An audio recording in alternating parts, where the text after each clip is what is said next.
ಹೋಳಿ.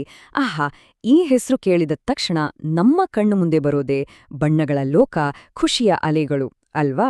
ಆದ್ರೆ ಈ ಬಣ್ಣಗಳ ಆಚರಣೆಯ ಹಿಂದೆ ತುಂಬಾ ಆಳವಾದ ಕಥೆಗಳು, ವಿಜ್ಞಾನ ಮತ್ತು ಒಂದು ದೊಡ್ಡ ಇತಿಹಾಸವೇ ಅಡಗಿದೆ.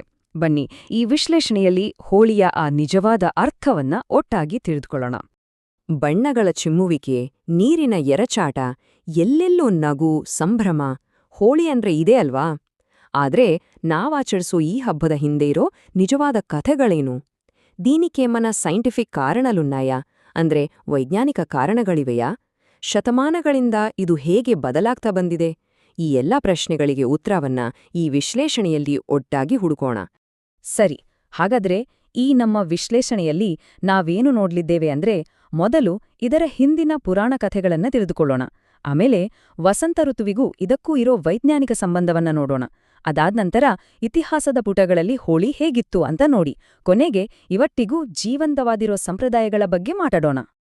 ಮೊದಲಿಗೆ ಈ ಬಣ್ಣಗಳ ಸಂಭ್ರಮಕ್ಕೆ ಅಡಿಪಾಯ ಹಾಕಿರೋದು ಕೆಲವು ಶಕ್ತಿಯುತವಾದ ಪೌರಾಣಿಕ ಕಥೆಗಳು. ಈ ಹಬ್ಬಕ್ಕೆ ಅದರ ನಿಜವಾದ ಆತ್ಮವನ್ನು ಕೊತ್ತಿರೋ ಆ ಕಥೆಗಳು ಯಾವುವು? ಬನ್ನಿ ಒಂದೊಂದಾಗಿ ನೋಡೋಣ.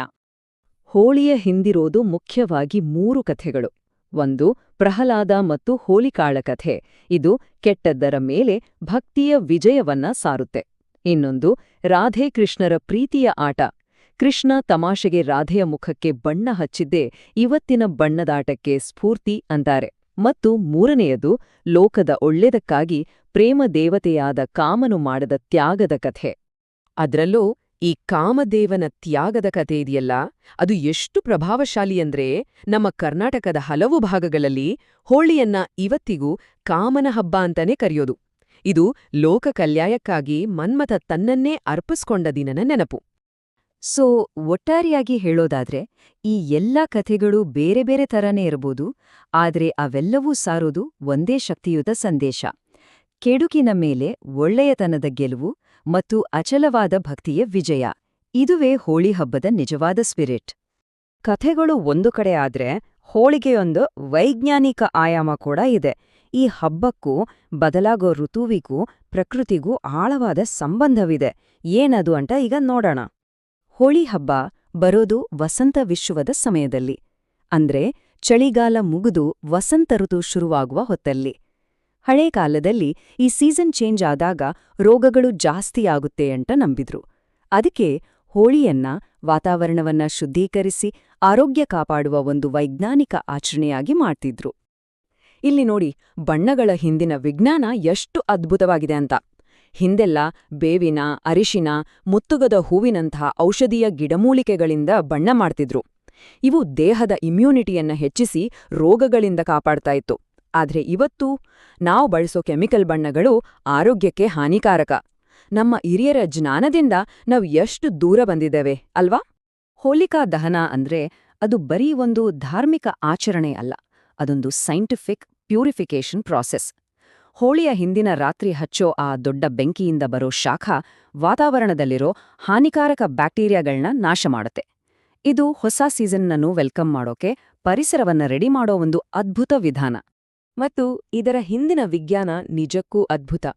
ಆ ಅಗ್ನಿಕುಂಡದ ಉಷ್ಣತೆ ಸುಮಾರು 145 ಡಿಗ್ರಿ ಫ್ಯಾರೆನ್ಹೈಟ್ವರೆಗೂ ಹೋಗುತ್ತೆ. ಅಷ್ಟು ಬಿಸಿಯಲ್ಲಿ ಸುತ್ತಮುತ್ತಲಿನ ವಾತಾವರಣದಲ್ಲಿರೋ ಬ್ಯಾಕ್ಟೀರಿಯಾಗಳು ಬದುಕೋಕೆ ಸಾಧ್ಯವೇ ಇಲ್ಲ. ನಮ್ಮ ಪೂರ್ವಜರ ಆಚರಣೆಗಳು ಸಮುದಾಯದ ಆರೋಗ್ಯಕ್ಕೆ ಎಷ್ಟು ನೇರವಾಗಿ ಸಹಾಯ ಮಾಡ್ತಿದ್ವು ಅನ್ನೋಕೆ ಇದೊಂದು ಬೆಸ್ಟ್ ಎಕ್ಸಾಂಪಲ್. ಸರಿ, ವಿಜ್ಞಾನದಿಂದ ಈಗ ಇತಿಹಾಸದ ಕಡೆಗೆ ಹೋಗೋಣ.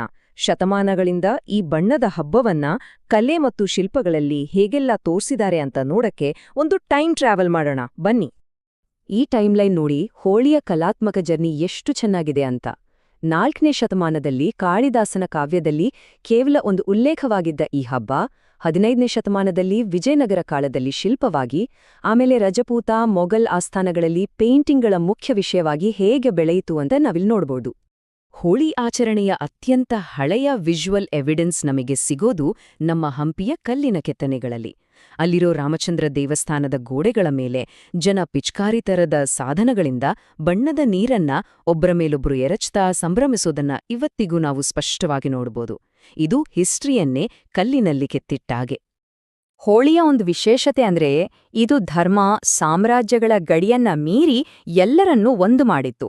ರಜಪೂತ್ ರಾಜರಿಂದ ಹಿಡಿದು ಮೊಘಲ್ ಚಕ್ರವರ್ತಿ ಜಹಾಂಗೀರ್ವರೆಗೆ ಮತ್ತು ಡೆಕ್ಕನ್ ಸುಲ್ತಾನ್ರವರೆಗೆ ಎಲ್ಲರೂ ಈ ಬಣ್ಣದ ಹಬ್ಬದ ಸಂಭ್ರಮದಲ್ಲಿ ಭಾಗಿಯಾಗ್ತಿದ್ರು.